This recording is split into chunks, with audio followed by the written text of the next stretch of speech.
সুপ্রিয় শ্রোতা, গল্প পাঠের আসর চ্যানেলে শুনতে যাচ্ছেন হুমায়ুন আহমেদ রচিত কোথাও কেউ নেই উপন্যাসটির ২০ পর্ব। আমি ওয়ারা করিম, সাথে থাকুন। বকুলের বিয়ে হয়ে গেল। শওকত সাহেব বিয়ের অনুষ্ঠানে খুব মনমরা হয়ে রইলেন। বকুলকে নিয়ে যাবার সময় তেমন কোনো উচ্ছ্বাস দেখালেন না, মেয়েকে জড়িয়ে ধরে কাঁদলেন না, কেমন যেন শুকনো মুখ করে দাঁড়িয়ে রইলেন। বকুল খুব কাঁদল, সে সারাদিনই কাঁদছিল। কোণে বিদের সময় হতেই তার হেঁচকি উঠতে লাগল।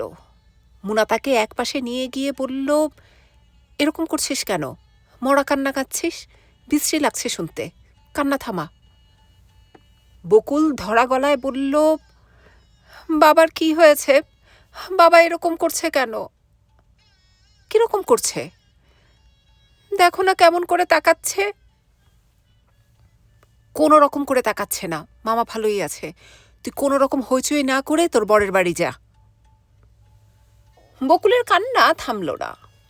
জহিরকে দেখা গেল ফিসফিস করে কয়েকজনকে কি সব বলছে। নিশ্চয়ই কোনো হাসির কথা, কারণ সেই ফিসফিসানি শুনে সবাই হাসছে। মুনার মন খারাপ হয়ে গেল। যার স্ত্রী এমন ব্যাকুল হয়ে কাঁদছে, সে হাসির কথা বলবে কেন? কেন এই কিশোরী মেয়েটির দুঃখ সে বুঝবে না? মুনা জহিরকে ডেকে ভেতরে নিয়ে গেল। আলাদা করে কিছু বলার উপায় নেই, বাড়ি ভর্তি মানুষ গিজগিজ করছে। বর ভেতরে এসেছে, কাজেই অল্প বয়সী মেয়েগুলি চেষ্টা করছে বরের গা ঘেঁষে দাঁড়াতে। মুনা অনেক কষ্টে ওদের সরালো। জহির বলল, আমাদের দেরি হয়ে যাচ্ছে ভাবি, তাড়াতাড়ি ছেড়ে দিন। মুনা তার ভাবি নয়, কিন্তু সে ভাবি ডাকছে। বিচার বুদ্ধি কমে এসেছে, সেও নিশ্চয়ই একটা ঘোরের মধ্যে আছে। ভাবি ডাকছ কেন জহির? আমি তোমার আপা। সরি আপা, আপনি কি আমাকে কিছু বলবেন? হ্যাঁ বলবো। বকুল খুব বাচ্চা মেয়ে, এটি খেয়াল রাখবে। বিয়ে হয়ে গেছে বলেই সে কিন্তু বড় হয়ে যায়নি। বকুলের স্বভাব চরিত্র অনেকদিন পর্যন্ত কিশোরীদের মতো থাকবে। এসব আপনি আমাকে কেন বলছেন? যাতে তুমি বুঝতে পারো সেই জন্যেই বলছি। বুঝতে পারবো না কেন? আমার যথেষ্ট বুদ্ধি বিবেচনা আছে বলেই আমার ধারণা। জহিরের চোয়াল শক্ত হয়ে গেল, গলার স্বর হলো কঠিন। মুনা ভেবে পেল না তার কথায় এই ছেলেটি কেন রাগ করেছে। এই ছেলেটিকে সে এখন রাগাতে চায় না। আপা, আমাদের তো এখন যেতে হয়, 9টা বেজে গেছে। চলো দেখি যাওয়ার ব্যবস্থা করা যায় কিনা। যাবার ব্যবস্থা হলো খুব সহজেই। বকুলকে আরও খানিকক্ষণ এ বাড়িতে ধরে রাখার কেউ নেই। রাত হয়ে যাচ্ছে, উৎসব শেষ হলেই যেন সবাই বাঁচে, নিজের নিজের বাড়িতে ঘুমোতে যেতে পারে। রাত 10টার মধ্যে বাড়ি খালি হয়ে গেল, একেবারেই ফাঁকা। বকুলের মামির বোধহয় থাকার ইচ্ছা ছিল। মুনা কোনো রকম আগ্রহ দেখালো না, মুখ ফুটে বলে ফেলল, বাড়তি বিছানা নেই মামি, আপনার কষ্ট হবে। মুনার ইচ্ছা নয় কেউ থাকুক, একা হয়ে যেতে মন চাইছে। ডেকোরেটরের ঘর থেকে 2জন ছোকরা এসেছে, অল্প বয়সের কিন্তু ভারী ছটফটে। রাত 11টার মধ্যে সব এঁটো থালা বাসন ধুয়ে ফেলল, ঠেলা গাড়ি এনে চেয়ার টেবিল সরিয়ে ফেলল। বাসি খাবারের গন্ধ ছাড়া বিয়ে বাড়ির আর কোনো চিহ্ন রইল না। বাকের ঠেলা গাড়িতে মালপত্র উঠানোর তদারক করছিল, তারও কাজ ফুরিয়েছে। সে অনায়াসে চলে যেতে পারে, কিন্তু সে গেল না। তার এই বাড়িতে আরও কিছুক্ষণ থাকতে ইচ্ছে করছে। বিয়ের সমস্ত ঝামেলা সে একা কি করে সামাল দিয়েছে সে বিষয়ে মুনার কাছ থেকেই কিছু শোনার ইচ্ছা করছে। মুনা কিছুই বলেনি, এখন হয়তো বলবে। বাকের নিতান্ত আপনজনের ভঙ্গিতে রান্নাঘরে উঁকি দিল। মুনা উনুনে চায়ের পানি বসিয়েছে, বীজ বীজ শব্দ হচ্ছে। সে বসে আছে মাথা নিচু করে। কাঁদছে নাকি? অস্বাভাবিক নয়, বোন চলে গিয়েছে, কাঁদাই উচিত। মুনা অবশ্যই কাঁদছিল না। বাকেরকে দেখে বলল, কিছু বলবেন? না, কিছু বলবো না, খাওয়া দাওয়া কেমন হয়েছে? ভালোই তো, খারাপ কেউ বলেনি। বাচ্চু বাবুর্চিকে ধরে এনেছি, খারাপ বলবে মানে? মারাত্মক বাবুর্চি। তাই নাকি? 1 নাম্বার যাকে বলে, হাই ডিমান্ড। 1 মাস আগে থেকে বলে না রাখলে পাওয়া যায় না। আমাকে না করে দিয়েছিল, শেষে 5 চেপে ধরলাম। মুনা হেসে ফেলল। বাকের অপ্রসন্ন মুখে বলল, হাসছো কেন? বাবুর্চির পা ধরতে হলো তাই হাসছি। চা খাবেন? চা হচ্ছে। দাও 1 কাপ চা খাই। বাকের মুনার সামনে উবু হয়ে বসে পড়ল, তার মুখ হাসি হাসি। আপনার খুব কষ্ট হলো বাকের ভাই? আরে না, কষ্ট কিসের? বকুল হচ্ছে আমার বোনের মতো, তার বিয়েতে কষ্ট না করলে কার বিয়েতে করব? এই পাড়ার সব মেয়ের বিয়েতেই তো আপনি কষ্ট করেন, খাটাখাটনি করেন, করেন না? তা করি। আমার বিয়েতেও কি করবেন? বাকের জবাব দিল না, আর চোখে তাকালো মুনার দিকে। মুনা কাপে চা ঢালছে, আগুনের আঁচে তার মুখ লাল হয়ে আছে, কি সুন্দর লাগছে দেখতে। কি জবাব দিচ্ছেন না যে? করবেন আমার বিয়েতে খাটাখাটনি? কেন করব না, নিশ্চয়ই করব। এত মরা গলায় কেন বলছেন? শক্ত করে বলুন। বাকের চায়ের কাপে চুমুক দিল। কি যে অদ্ভুত কথাবার্তা। বাকের ভাই, বলো। একটা কথা বোধ হয় আমি আপনাকে কোনোদিন বলিনি। কথাটা হচ্ছে, আমি আপনাকে খুবই পছন্দ করি। আপনি আবার এটাকে প্রেম বলে ধরে নেবেন না, প্রেম অন্য জিনিস। বাকের একবার ভাবলো জিজ্ঞেস করে, প্রেম কি জিনিস? সে জিজ্ঞেস করল না, গম্ভীর মুখে চায়ে চুমুক দিতে লাগলো। গুছিয়ে কিছু একটা বলতে ইচ্ছে করছে, কিন্তু কোনো কথা মনে আসছে না। সে নিজের অজান্তেই বলে বসল, রোস্টটা বেশ নরম হয়েছিল, তাই না? মুনা অবাক হয়ে বলল, হঠাৎ রোস্টের কথা কেন বলছেন? না মানে, অনেক খাবার বেঁচে গেছে, আপনি খাবেন? দাও খাই। বাকেরের বিন্দুমাত্র খিদে ছিল না। বিয়ে বাড়ির খাবার দ্বিতীয়বার খাওয়া যায় না, কিন্তু মুনা খাবার বেড়ে দেবে, বসে থাকবে সামনে, এর জন্যেও দ্বিতীয়বার খাওয়া যায়।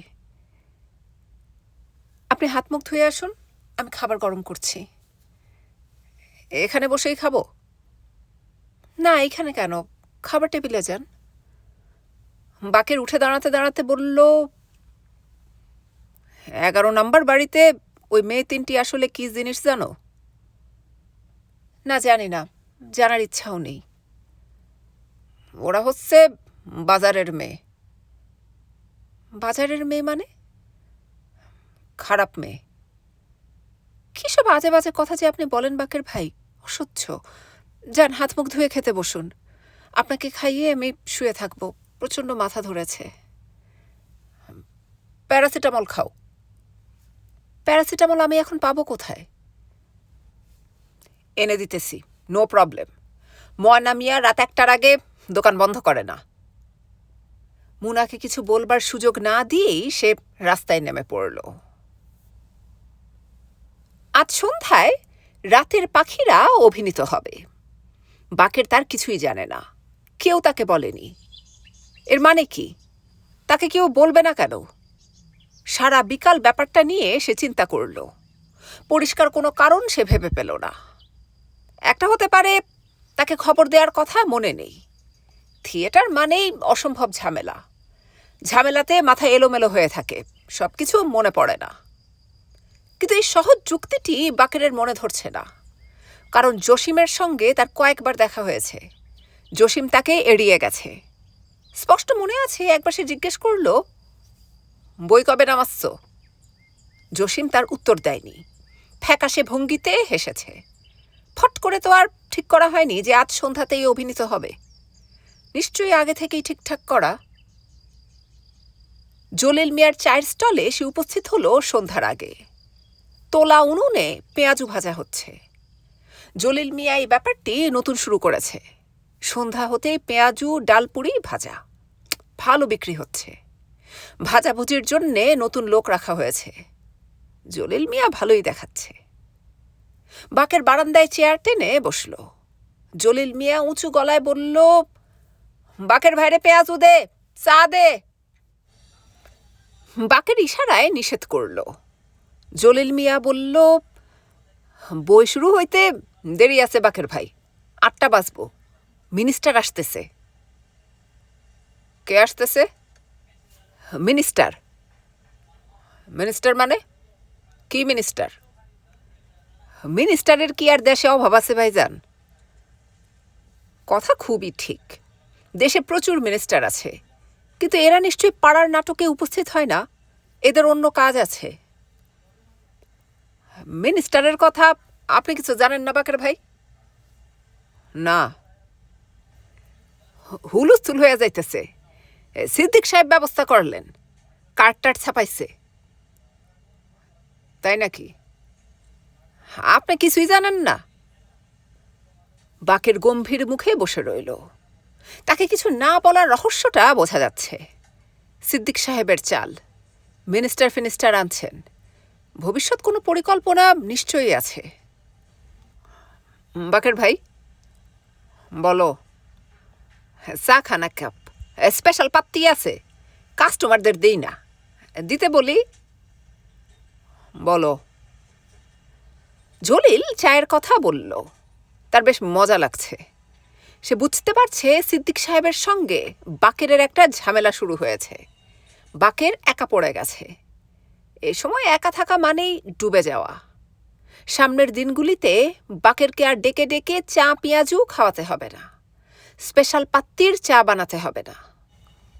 কিন্তু তাতে তার কোনো লাভ নেই। নতুন দল আসবে, স্পেশাল পাত্তি তাদের জন্য রাখতে হবে।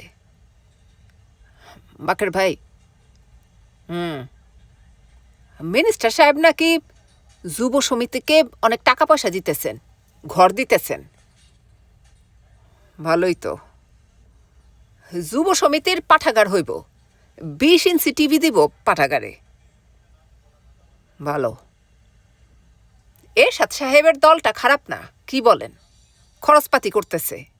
জিয়া সাহেবের সময় এত খরচপাতি করে নাই, খালি খাল কাটা হয়েছে। কি বলেন বাকের ভাই? বাকের জবাব দিল না। জলিল মিয়া হৃষ্টচিত্তে বলতে লাগল, মিলিটারি ছাড়া এই দেশ ঠিক রাখা যাইব না। এরশাদ সাহেব মিলিটারি মানুষ, 2 মাইয়া পলিটিশিয়ান রে কেমন চরকিবাজি দেখাই দিল। ঠিক বললাম কিনা বাকের ভাই? ঠিকই বলেছ। মায়া মানুষের কাজ হইল বাচ্চা দেওয়া। এই কাজ ছাড়া অন্য কোনো কাজ মায়া মানুষরে দিয়া হয় না। ঠিক বললাম না বাকের ভাই? বাকের উত্তর না দিয়ে উঠে গেল। জলিল মিয়ার দোকানে এখন কাস্টমার নেই। সে অনবরত বকর বকর করতে থাকবে। পলিটিক্স তার প্রিয় বিষয়। প্রেসিডেন্ট জিয়ার সময় সে ছিল জিয়া ভক্ত, এখন এরশাদ প্রেমিক। এরশাদ সাহেবের একটা বাঁধানো ছবি দোকানে ঝুলিয়েছিল। লোকজন হইচই করাতে ছবি সরিয়ে ফেলেছে। এদেশের মানুষগুলি অদ্ভুত। যে ক্ষমতায় থাকে তাকে কেউ সহ্য করতে পারে না, সবাই তার বিরুদ্ধে চলে যায়। কেন যায়? বাকের অন্যমনস্ক ভঙ্গিতে রাস্তার এই মাথা থেকে ও মাথা পর্যন্ত কয়েকবার হাঁটল।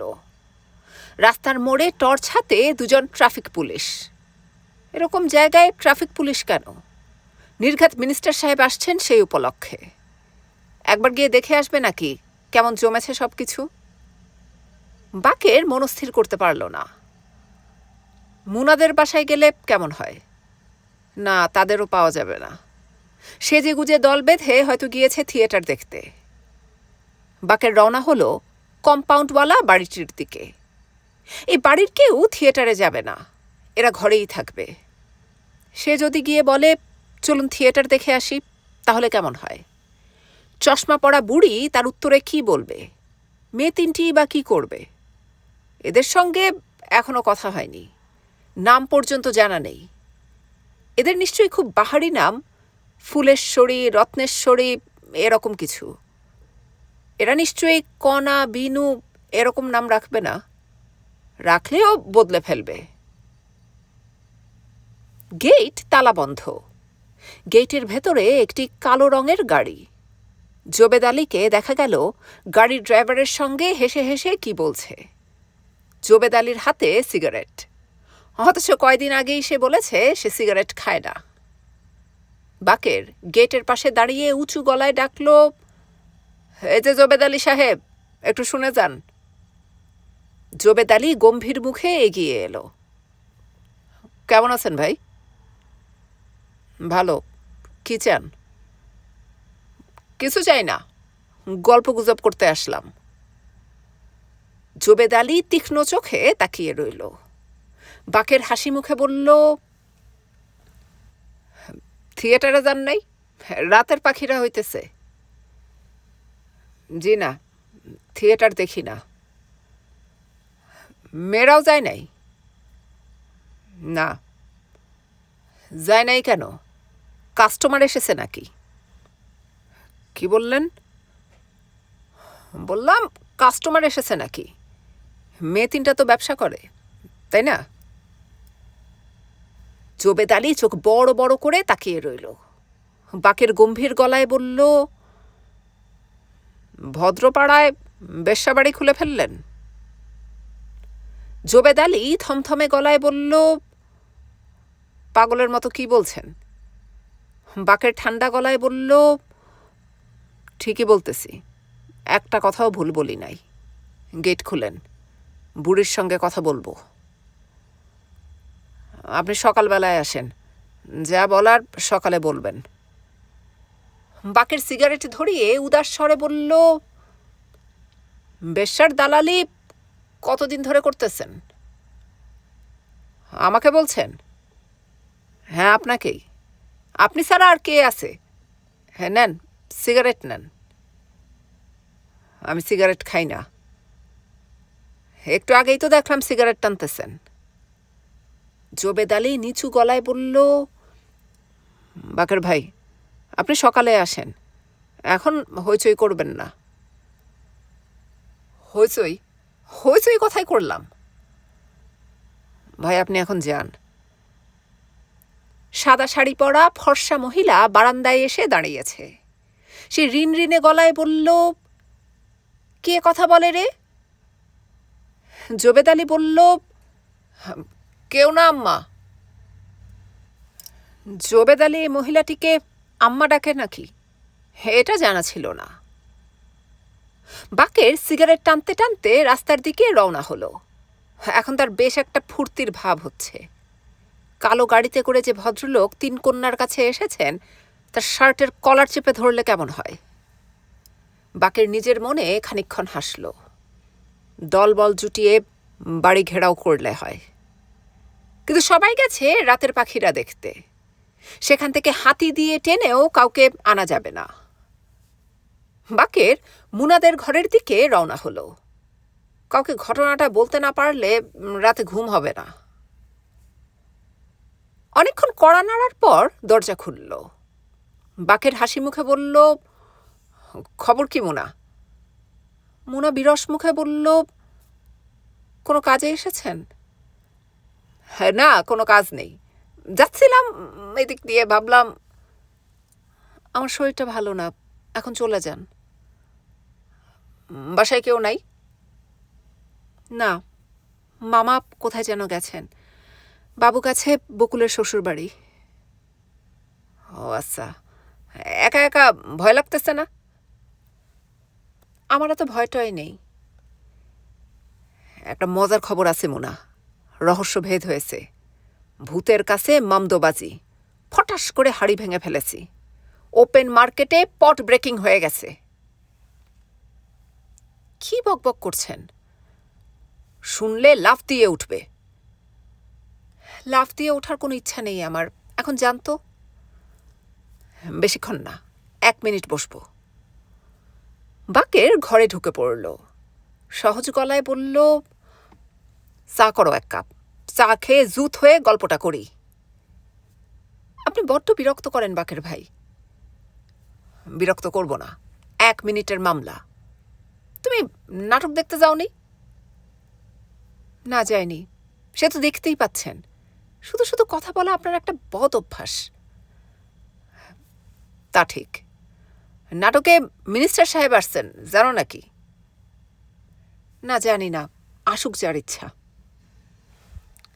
সিদ্দিক সাহেবের চাল। বেটা ইলেকশন করবে, ফিল্ড করতেছে, বুঝলে না? লোকজনদের খেলাচ্ছে।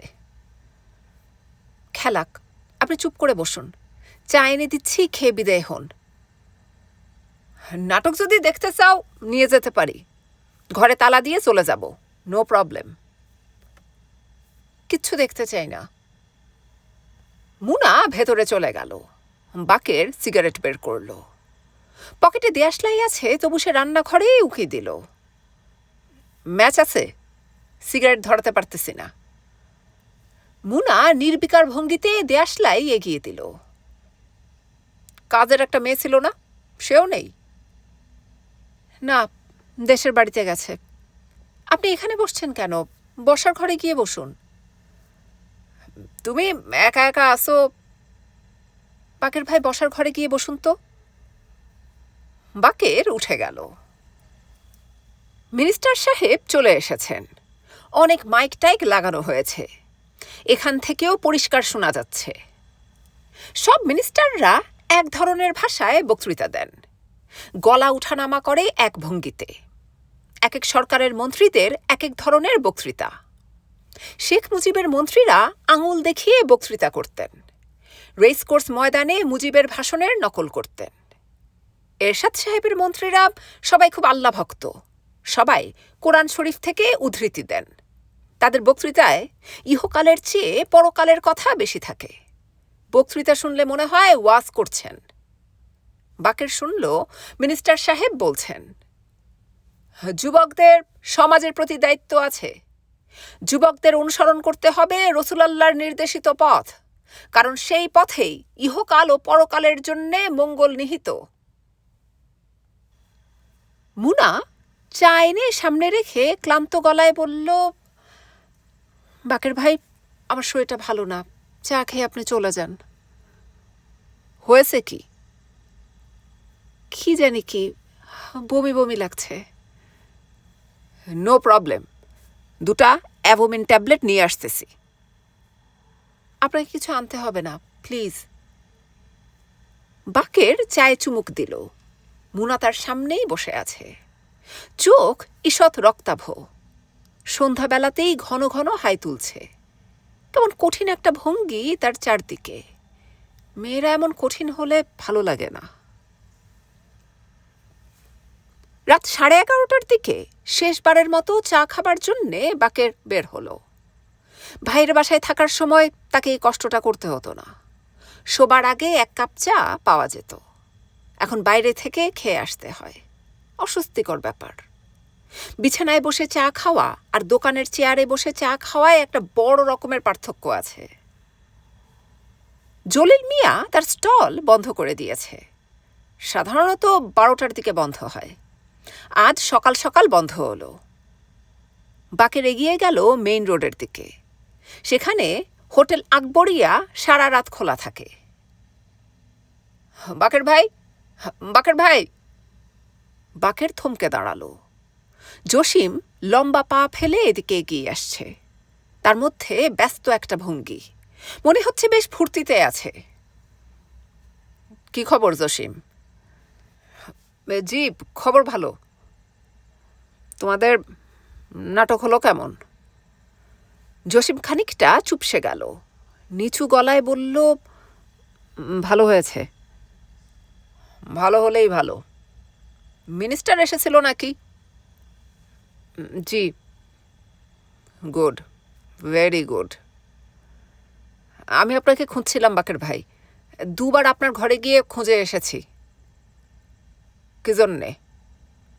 জসিম ইতস্তত করতে লাগলো, যেন কোনো একটি অপ্রিয় প্রসঙ্গ তুলতে চায় কিন্তু সাহসে কুলোচ্ছে না। সে অকারণে কাশতে লাগলো। বলে ভালো, কি ব্যাপার? আপনি জোবেদ আলীকে কি বলেছেন? বাকেরের দৃষ্টি তীক্ষ্ণ হলো, সে দাঁড়িয়ে পড়ল। আজ সন্ধ্যার কথা বলতেছ? তা দিয়ে তোমার কি? জোবেদ আলীর সঙ্গে তোমার কি? জোবেদ আলী বেশ্যার দালাল, তুমি করো দোকানদারি। তাকে কি বললাম না বললাম তাতে তোমার গায়ে এত কেন লাগতেছে বুঝলাম না। না, আমার কিছু না। সিদ্দিক সাহেবের ওখানে ওরা গিয়েছিল। সিদ্দিক সাহেব আমাকে খবর দিয়ে আনলেন, আমাকে আর মাখনা ভাইকে। বললেন। জসিম থেমে গেল। বাকের গম্ভীর স্বরে বলল, কি বললেন? বললেন আপনাকে সাবধান করে দিতে, ঝামেলা করলে অসুবিধা হবে। কি অসুবিধা হবে? জসিম চুপ করে রইল। বাকের কড়া গলায় বলল, তোমরা সিদ্দিকের সঙ্গে গিয়ে জুটেছ? তা না, উনি পাড়ার একটা মাথা। কবে থেকে পাড়ার মাথা হলো? হ্যাঁ, কি কথা বলতেছ না যে? গিয়ে বলবে তোমার পাড়ার মাথাকে, আমি তার মুখে পেচ্ছাপ করে দেই। জসিম রুমাল দিয়ে তার ঘাড় মুছতে লাগলো। বাকের বলল, কি বলতে পারবে না? এটা কেমন করে বলি বাকের ভাই? অসুবিধা কি? আমি যেমন বললাম সেরকম বলবে। তোমাদের কাজই তো হচ্ছে একজনের কথা অন্যজনকে বলা। আপনি যাচ্ছেন কোথায়? চা খেতে যাই, হোটেল আকবরিয়ায়। খাবে নাকি? জি না। না খেলে চলে যাও। সিদ্দিক সাহেবকে খবরটা দিও, মুখে পেচ্ছাপের কথাটা গুছিয়ে বলবে, ওটা বাদ দিও না। জসিম শুকনো মুখে চলে গেল। হোটেল আকবরিয়ার মালিক দিলদার মিয়া খুবই যত্ন করল। নিজে উঠে গিয়ে চা নিয়ে এলো, বসল মুখোমুখি। দিলদার মিয়ার মুখে বসন্তের দাগ, চিবুকের কাছে একগোছা কুৎসিত দাড়ি। তবু বাকেরের দিলদার মিয়ার সঙ্গে গল্প করতে বেশ লাগল। সে ঘরে ফিরল রাত 1টায়। রাত 2টায় পুলিশ তাকে ধরে নিয়ে গেল। অভিযোগ গুরুতর, বেআইনি অস্ত্র রাখা, জনগণের উপর জোর জবরদস্তি। সে ধরা পড়ল গুন্ডা আইনে। তার কাছে অস্ত্রশস্ত্র কিছুই ছিল না, কিন্তু পরদিনের পত্রিকায় তার ছবি ছাপা হলো। তার সঙ্গে যেসব অস্ত্রশস্ত্র পাওয়া গেছে তার ছবিও উঠল। একটি পিস্তল, 2টি 9 ইঞ্চি ড্যাগার এবং 3টি তাজা হাতবোমা।